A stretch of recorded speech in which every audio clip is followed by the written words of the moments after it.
So during this video podcast, I'll be looking at the theoretical concepts that underpin and inform coaches, as well as the techniques and approaches used to enhance coaching skills. Throughout this, I'll be linking it to my own experience of leading a 30-minute kayaking session. So to begin with, I'm just going to briefly look at what skills make a good coach. So there's 5 main skills I'd say needed to make a good coach. The first one is to be supportive. So you need to be supportive of people throughout your sessions. You need to be able to know when they need guidance to help them, and just encourage them to keep doing what they're doing, and it'll give them the confidence to carry on and improve. The next one is being aware.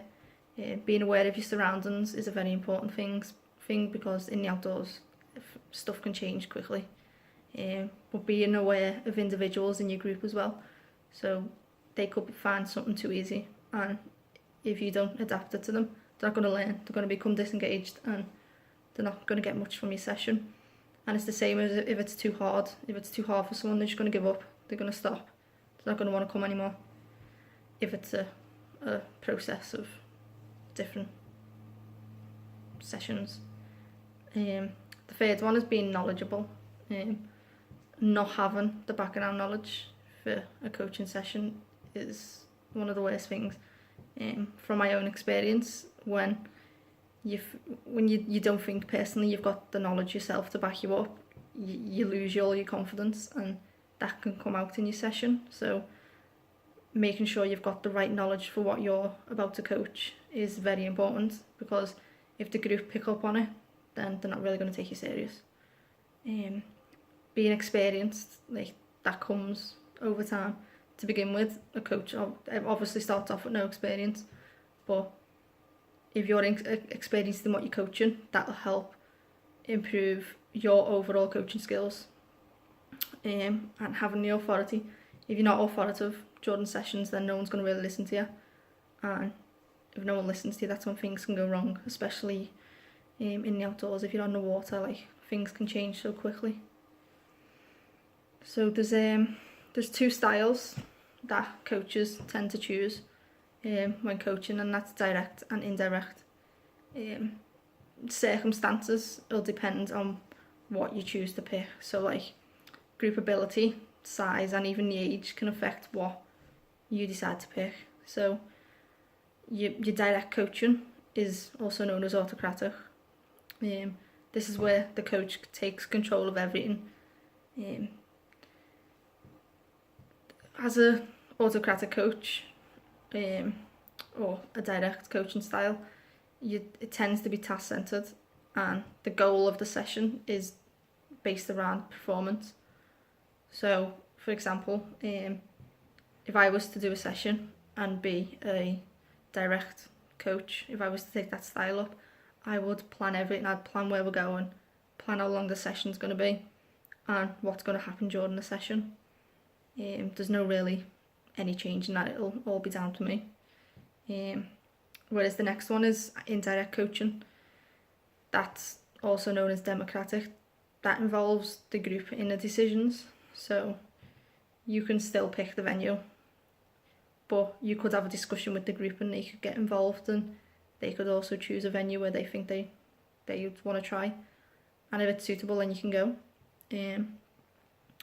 Also, during the session, you could ask people individually what they think they need to improve on, and if they give suggestions and you agree, then they can go and get on with it. You can still give them guidance. It's not just go and do what you want. It's mainly a discussion. It's on both sides, so it'll be the participants and you, and it'll just be deciding what needs to be done. There's a third one called laissez-faire.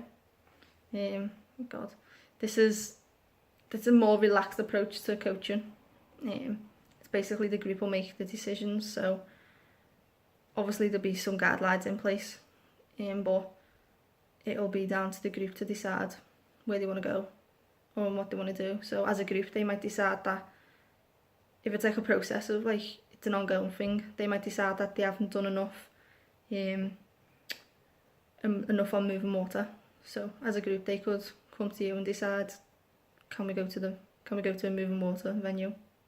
And then if you can, then that's fine, you can agree on that. During my 30-minute session, I think I chose the more direct, so I chose, like, the venue and all that was already picked out, but I chose what I was going to do, like, during the session.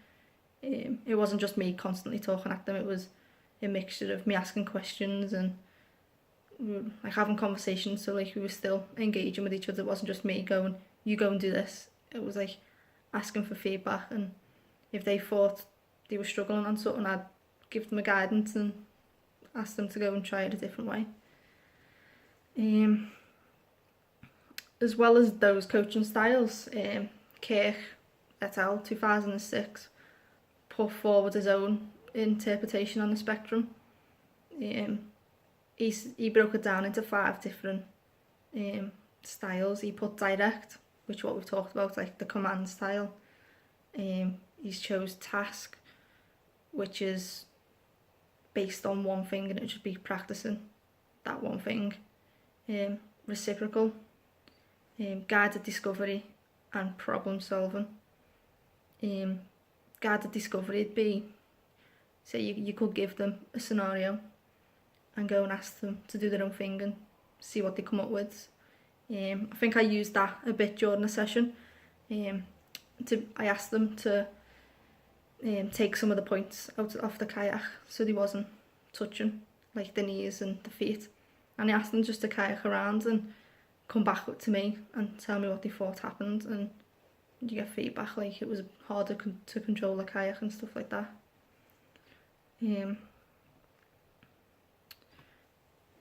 If you take up the autocratic coaching style in adventure sports, there's a cycle which would aid a coach in their coaching ability. It's an 8-step guide, and it's like a circle, so it'll constantly go round. So to begin with, it'll be identifying motivation, goals and expectations. So as a coach, before you've even got onto doing any coaching, you've got to sit down and identify what goals and expectations you think from your group. So now this can change. So if I was coaching a more experienced group, then obviously the goals and expectations will be a lot more than if I was teaching beginners. So you've got to make sure you've got to lower the goals for who you're teaching. You do assessment of needs as well, which is the participants and venue. So again, if I was teaching beginners, then I'm not going to necessarily take them to a venue where it's a lot of moving water and it's a bit more difficult. I'll take them, say, like the docks is a good place to go, because you've got areas where it's sheltered and from the wind, and it's just a nice little place for beginners. And if you've got someone who's experienced, then you can go onto a more moving rivers and stuff like that. Got to manage expectations as well. So as a group, they might be all excited and expect to, say beginners again, they might turn up and expect that at the end of the session they're all going to be really good kayakers and think it's going to be great. But in reality, you've got to break it down and tell them like what you'd expect from the session, and that if they do these things, then in the future they can build on them and then they will become good kayakers, but it won't just happen straight away. If you know your group and you're going to be meeting your group before the session, then you can sit down and identify and agree goals together. So you can have a conversation where you put in your input and they can add input themselves, and you can come up with group goals, and you can throw some personal goals in there as well. You plan your content short term. So say you want to do a 6 weeks worth of sessions, then maybe it's worth planning half to begin with, and then at the halfway point you can assess where your group is and then plan the last half on that. Because if you plan a full 6 week session and you get to the end and they're really struggling, then they're not going to have been able to take out what you wanted them. Whereas if you plan half of it, you can assess the needs and maybe scale back on what you think they'd be able to do. Or it might be that they're picking it up too easy, and you can adapt things and make it harder. And then you've obviously got delivering the session, which is number 6. And then at the end of the session, it's really important to review and monitor your progress, as well as the groups. But as a coach, it's good to sit down and look back at that session and assess what you think was really good and what you think wasn't as so good, because in the future that allows you to build on and adapt things and just helps you become a better coach. And then the last one is revisit mid and long-term goals. So again, if you've got a group for like 6-7 weeks, say halfway through you have like a mid goal, and just revisit that like the week before and see if you're going to meet that goal, and if not, then you're going to have to change the long-term goal. And it's just so your group can try and meet goals and not feel down about not meeting the ones set out. Just change them and adapt it. Another thing what coaches use when they're doing sessions is something called SMART goals. So as a group, it's good to have goals. So SMART is specific, measurable, agreed, realistic, and time. So obviously your goals you've got to have specific goals, and you just got to make sure that it all fits in. As well as this, Whitmore suggested, as well as using the SMART, to use something called PURE. So it's positive, understood, relevant, and ethical. So have positive goals, not be like, okay, I want you to try at the end to be able to do strokes, because it could be anything. It could be easy strokes, or so if it's positive, it could be like, I want you to be able to pick up, say, moving on the spot, and then make sure your group understand the goals, and if you have to, revisit them at the beginning of each session. Make sure they're relevant to what you're doing. So you don't want to give them a navigation goal if you're doing kayaking, because it's just ridiculous. Similar to this, you've also got the GROW model. So it's the goal, reality. It's sort of similar to the other two, but there's a bit of difference in it. You've got options. So if you don't think you're meeting the goal, change it, and just make sure people are constantly working towards something. If they've got something to work towards, then they're going to put the effort in. And then what, when, who, and will. So what needs to be done, when will it be done, and who will be able to do it, and will it be able to be done in the time frame. When